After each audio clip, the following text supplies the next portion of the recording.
Raise your hand if you've ever had days where you felt like a complete zombie.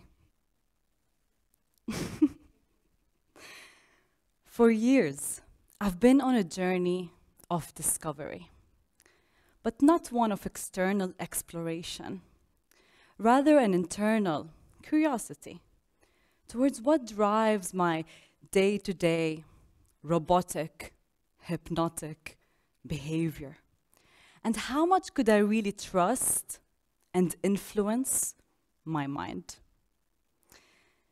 Day-to-day hypnosis is not always a choice. I bet no one chooses their stressors, their fears, their limitations. Yet, so many of us live under a spell of disempowerment. We have the power to break that trance and shift our attention from external conditioning toward internal intelligence. Today, I'll tell you how. Throughout most of my 20s, I felt uncomfortable tension in my body and emotions that would just keep me on the edge. And different parts of my journey would aggravate that feeling even more. Like my marriage. And I don't know what it is about marriage, but it really, really tests you. I got married in 2013 at the age of 24. And as beautiful as it was, I felt like I was stuck in shoes that did not fit. But let me clear things out. This had nothing to do with my husband. Although, 9 years later, he still gets most of the blame. It had everything to do with the awakening I was experiencing. I started to become more conscious and pay closer attention toward how my life was unfolding. I started noticing the glass walls and anxieties that kept me from intuitively exploring a more creative, sexual, expanded part of me. My mind had accepted from its environment all of these associations towards what's sexy, dirty, pretty, ugly, right, wrong. And as it sat in the driver's seat of my life, I almost forgot who I am.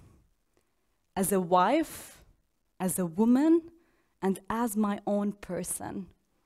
And if that is not a hypnosis, then what is? And as my life went on, that tension kept building as I tried to build for myself a successful career. I worked in corporate Dubai for 10 years of my life. And if you've ever visited, you would have probably looked all the way up and you would have known it's the city where dreams and opportunities are created. But not even $70,000 in my bank account could release me from my fear of failure. By the age of 26, I would step out of my body and witness myself in a trance state, dreading Mondays, waiting for the weekend, smoking, drinking, complaining, and every day repeating the same stories that evoked the same emotions of hopelessness. But there was still a fire within me, and it kept me wondering, is this how life was meant to be lived? And with every question I would ask, I became more aware of the invisible chains that tied me to a mind that was hypnotized to believe in limiting stories about love, success, and joy. I was hypnotized to believe in those limiting stories. And if that is not a hypnosis, then what is? Fast forward, and let's think of what could it be that really limits us today? You see, our subconscious programming in life is very much like driving a car. When we're first learning to drive, we have full concentration over our gear, the clutch, the mirror. We're so focused on the process of driving that we lose attention of what's happening around us. The act of driving goes into our subconscious mind, and we tend to drive without making a conscious effort. And as we pass down that familiar road back home every day, we stop noticing the beautiful flowers. We stop noticing the signs on the road. We stop noticing what's around us. We are in a natural hypnotic state. The familiar road becomes so comfortable. But that moment, we decide to regain control of the steering wheel, we shift our attention, and we choose a new hypnosis. So where else in life are we missing the signs on the road? Any smokers here? Yes? No? I was a smoker for 10 years of my life. You see, as a smoker lights up their cigarette, they look down at the smoking sign that clearly says, "Smoking kills," but it does nothing. They see it but don't react to it, simply because what dominates and motivates their subconscious behavior, addictive behavior, are subconscious pathways that trigger emotions from the past. I couldn't ever talk and cheer my way out of smoking.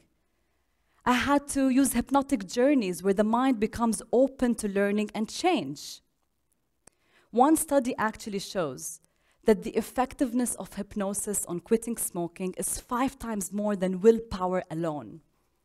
No wonder why that smoking kills sign, it does not scare anyone.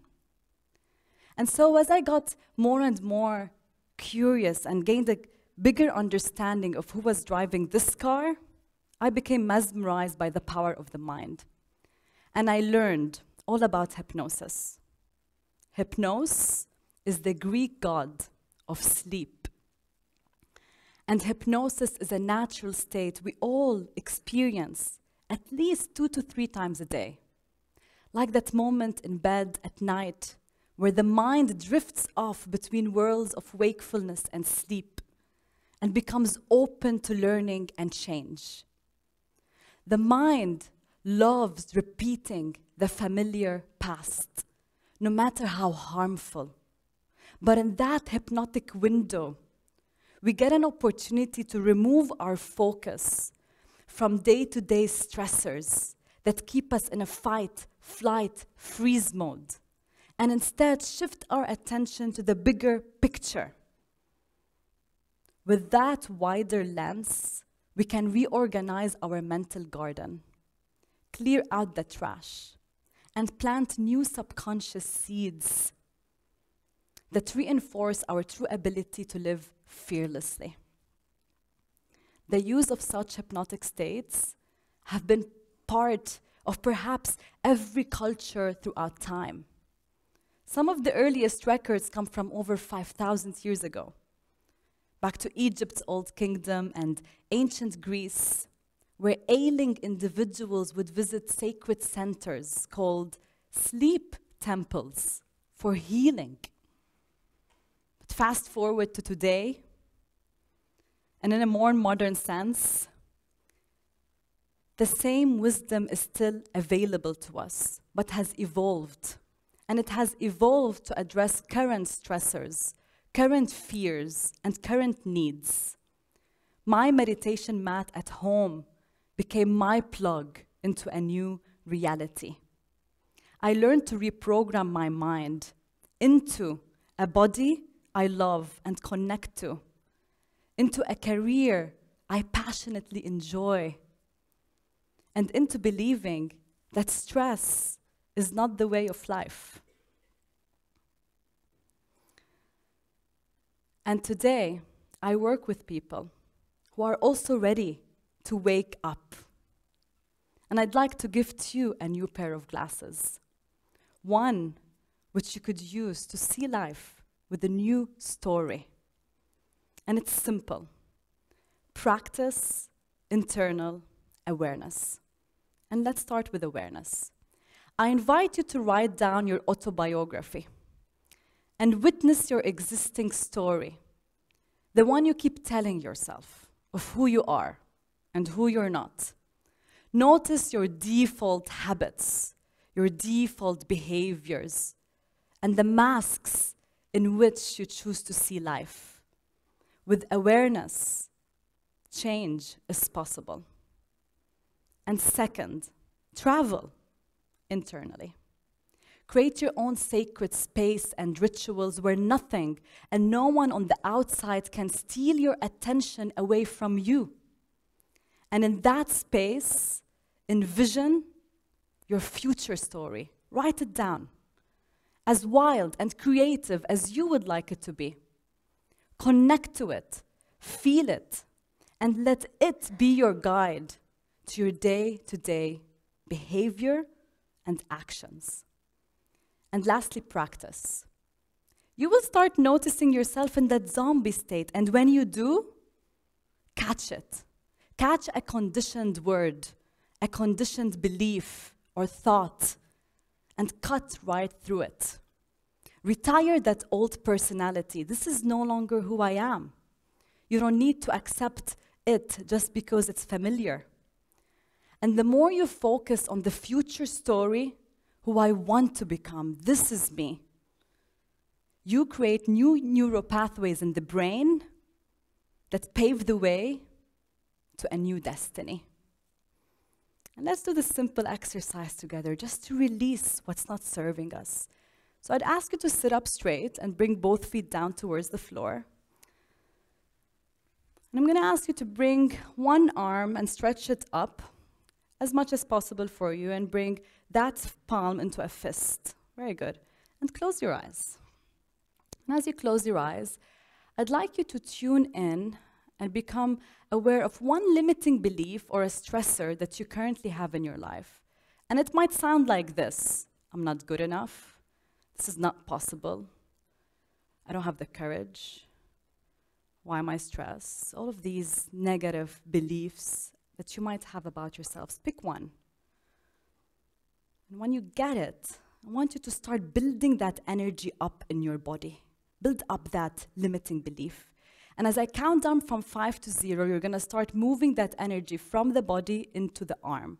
At 5, building that energy up and driving it in towards that arm.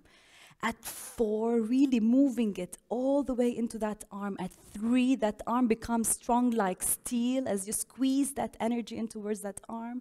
At 2, 1, inhale deeply, hold the breath, squeeze that arm as tight as you can.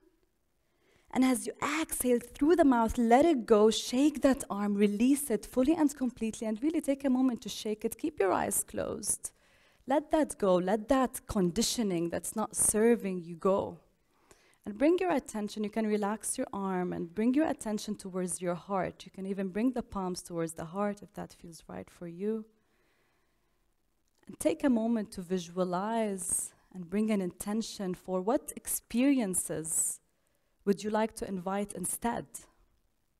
How would you like things to look like?